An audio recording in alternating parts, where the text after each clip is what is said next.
بسم اللہ الرحمن الرحیم۔ ڈپریشن میں موت آسان اور سجدہ مشکل لگتا ہے، اور یہی شیطان کا سب سے مضبوط وار ہوتا ہے کہ وہ پوری کائنات کے خالق سے آپ کو مایوس کر دیتا ہے۔ وہ خالق جس نے بغیر ستون کے عرش کو تھام رکھا ہے، آپ کے وجود کو تھامنا اس کے لیے مشکل نہیں۔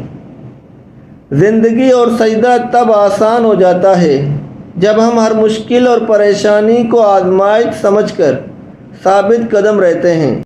اللہ سے ہر حال میں رشتہ استوار رکھیں گے تو نتیجہ آپ خود ملاحظہ کر لیں گے۔ ہمیں اپنے رب کی عطاؤں پر الحمدللہ اور اپنی خطاؤں پر استغفر اللہ کہتے رہنا چاہیے۔ انسان کی زندگی میں صبر، شکر اور محبت تینوں کا بڑا درجہ ہے۔ صبر مصیبت کو ٹالتا ہے، شکر نعمت کو بڑھاتا ہے، اور محبت خوشیوں کا خزانہ ہے۔ شکر الحمدللہ۔